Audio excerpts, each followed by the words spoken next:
it's Katie with String Expert. Today we're going to work on Concerto No. 4 by Huber. Now I love this violin concerto because it features a main theme followed by two variations and then the main theme again, and then what we like to call a recapitulation, which means all of the themes and sort of the variations combined for this grand finale. What I love about this piece too is it plays a lot with octaves, especially in the theme, which is what we're going to work on today. So let's get started learning. Now, if you don't have the sheet music, go to my website stringexpert.com and print it out. Also, there's 4 parts to this video. So if you want all of the parts, you can of course subscribe to my YouTube channel or check out my website stringexpert.com, and then you get a full idea of the full piece. So let's play part 1 right now, and we're going to work on the theme of the piece. So let me play it for you, and then we'll start learning a lot more about octaves and how it ties into the theme.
The main theme of the piece.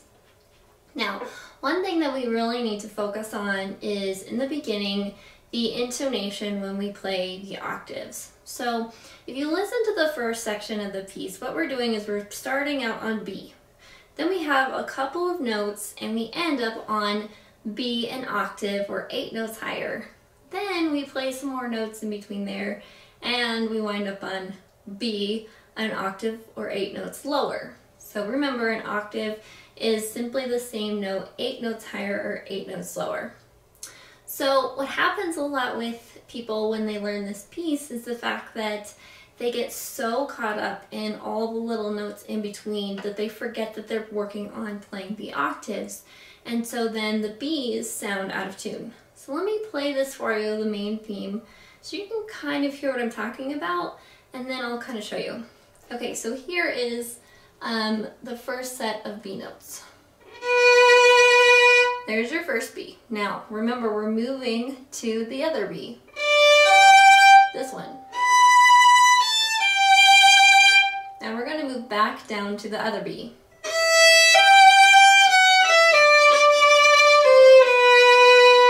Now, when you play notes and you're working on an octave, what happens sometimes is the notes don't exactly match in terms of intonation. And in this piece, a lot of students have that problem where they play the B, they get caught up in the notes, they get to the next B, and it sounds really out of tune. So let me kind of show you what that's going to sound like.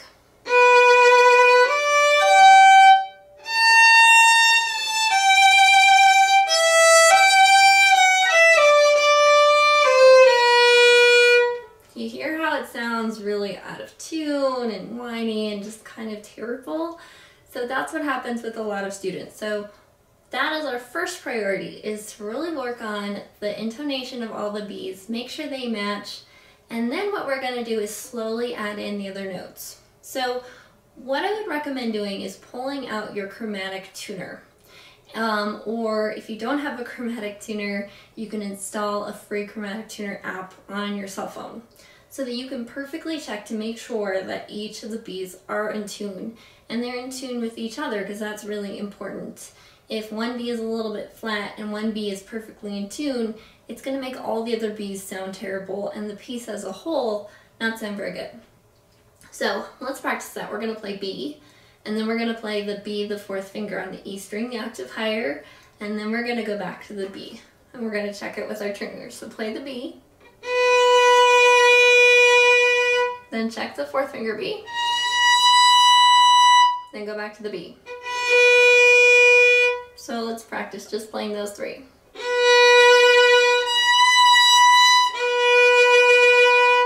Now if it's just a little bit out of tune, then we need to adjust.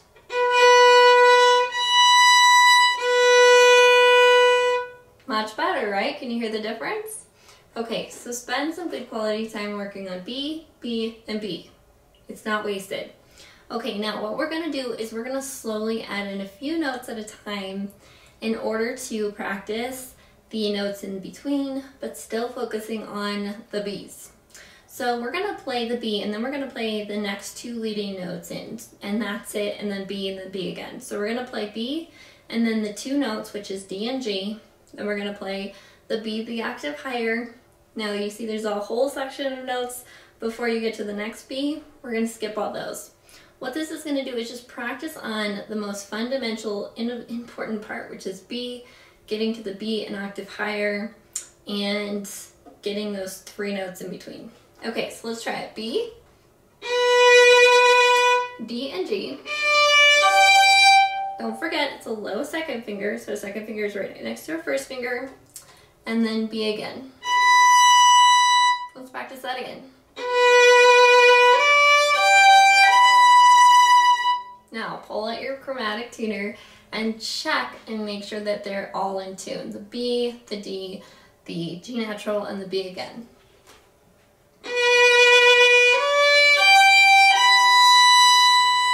Okay, now we're going to add in the next section of notes, but we're really just going to focus on getting from the B, playing through that small little section of notes, and getting to the other B perfectly in tune.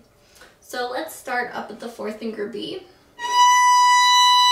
Then we have A and G, E and G, F, E, D, D, C natural, so low second finger right next to your first finger, B again. Check that B, make sure it's in tune, and make sure the B on the top and this B perfectly match. Alright, so let's try that again. So we have B, A, G, E, G, F sharp, E, D, D, C natural, B. Now let's combine the whole thing. So we're going to play that whole phrase. We're going to start on a B.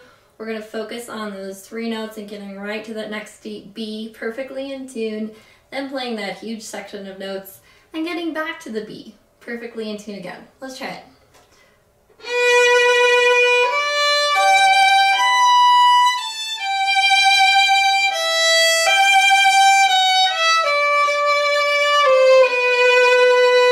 Let's do it one more time, nice and slow.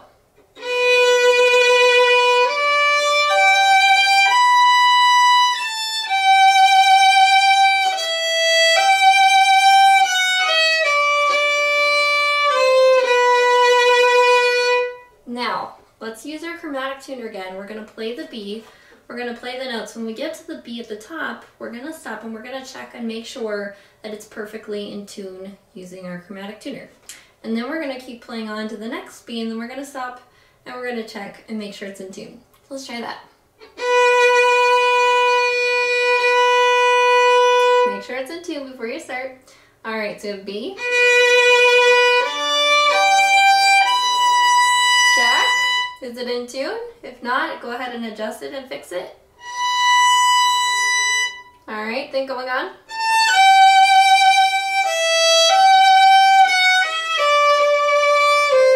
Check this B. Good. Okay, so once you have that first phrase fixed and you have the intonation, then what I want you to do is throughout the whole week is just periodically double check all those B's for intonation.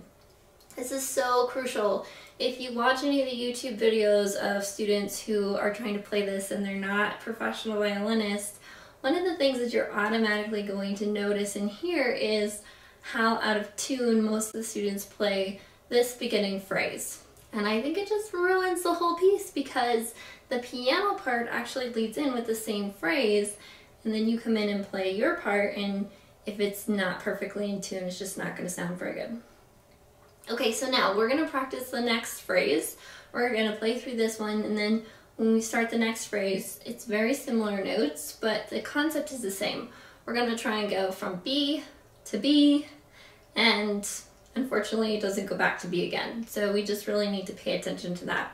So moving on from phrase 1 to phrase 2, we're going to do B.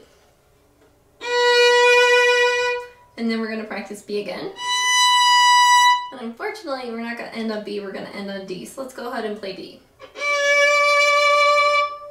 So B, B, D.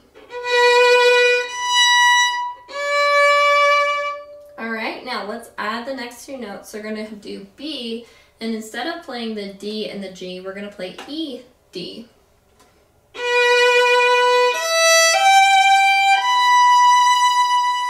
Practice with your chromatic tuner. Make sure you're in tune.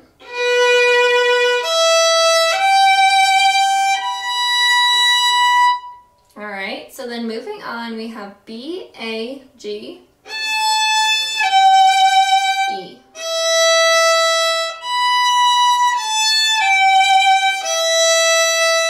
F sharp, A, G, E. F sharp, E. D. Going from that same spot, we have B, A, G, E, F sharp, A, G, E, F sharp, E, D, D.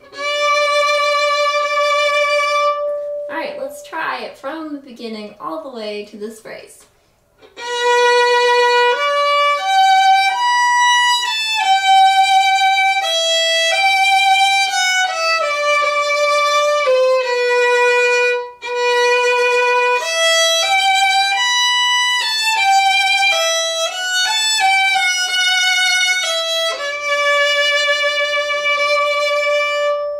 Now, this next section is fun, but it's a lot of really hard notes. We're not focusing on the octave anymore, but we are focusing on a lot of examples of sharps and flats.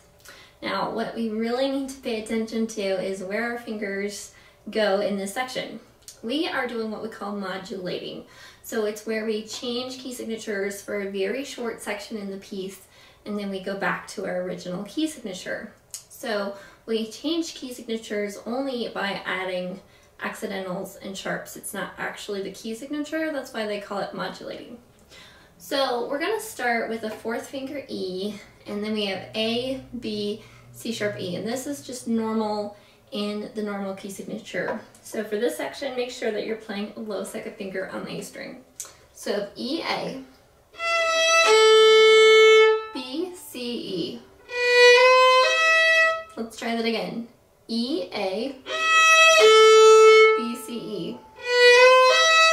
Then we have C, then we have E, and then we're going to move our second finger from C natural to C sharp. So we're going to do E and then C sharp.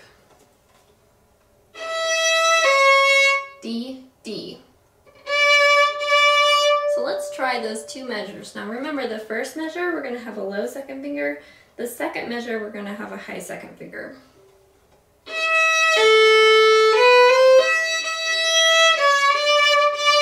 And one more time.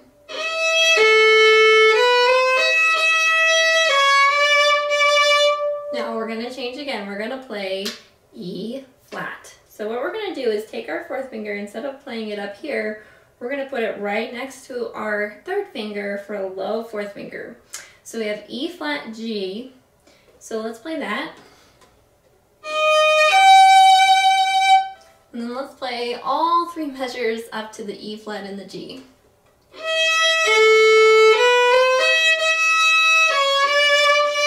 E flat G. Okay, now we're gonna change some more notes. Instead of playing F sharp, we're gonna play F natural. So F sharp is right here on the tape. So we're gonna slide our finger back for F natural right back here. And then we're gonna play a low fourth finger again for E flat, because remember, an accidental stays for the entire duration of the measure. So because E flat was already marked in the first note, then in this third note, even though it doesn't have a flat in front of it, it's still going to be E flat. So we have F natural, E flat. So let's practice that. So let's try that whole measure. So we have E flat, G, F natural, E flat. So then let's try all three measures all together.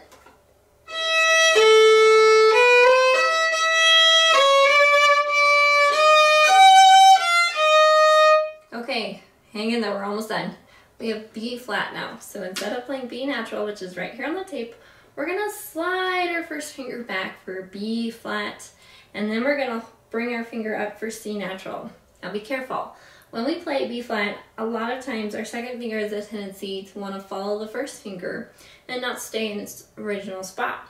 So what happens is your second finger wants to slide back and go in the first finger shape. So don't let your hand do that. Make sure your second finger stays in that right spot. So let's try that measure. We have E flat, G, F natural, E flat, B flat, C. Stretch for the D. Let's try that whole thing again. E flat to G, F natural, E flat, B flat, C, D.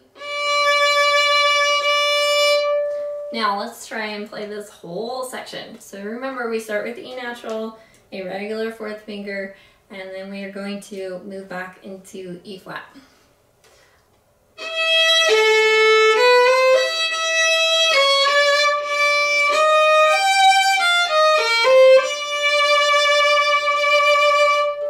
Okay, so let's play that entire section from the beginning, and then we'll learn the last little bit.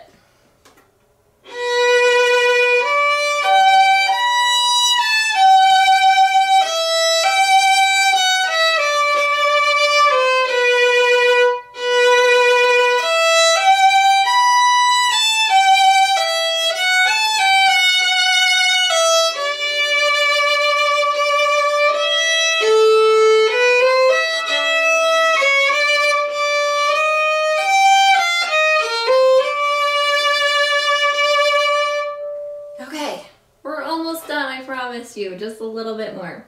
Okay, so we're gonna do E flat A, B, C, E.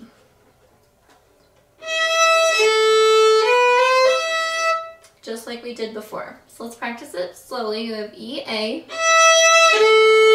B, C natural, E. Okay, now we have E, C sharp, D, G natural. So we're gonna do E. We're gonna play C sharp. Where's C sharp? That's right, it's right here on the tape here. And then we're gonna do E, and then we're gonna do G natural. So we're gonna have to move from C sharp, which is up here on the tape, back to C natural, which is right next to our first finger.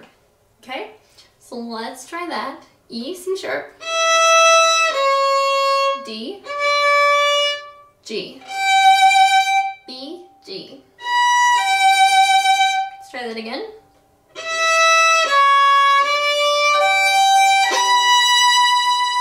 Now let's play the two measures, because we have a C natural in the first measure, and then we have a C sharp in the next one. So we have E, A,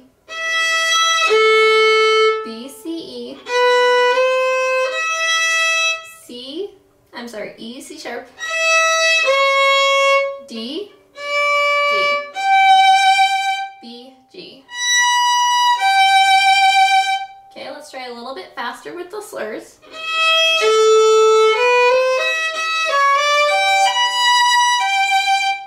Alright, we have F sharp, A, G, F sharp,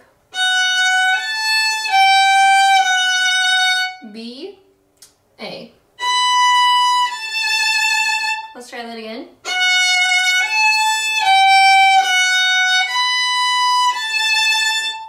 nice to have a measure without any accidentals. It's great. Okay, so then moving on, we have D, C natural, B, D, G. And we're back to the main theme. So we start here and we just play the main melody that we already learned from the beginning. So that's great. So let's play that.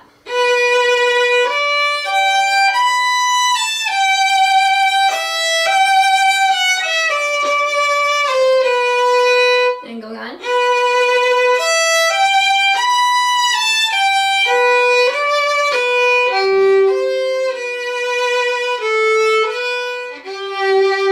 So that's the entire theme. Let's play it all from the beginning.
That is a really hard beginning variation one. So spend a ton of quality time on this. This is probably one of the longest and the hardest videos in the entire series. So we have to work on all of those octaves, we have to work on all the accidentals, all the notes, and it's a lot.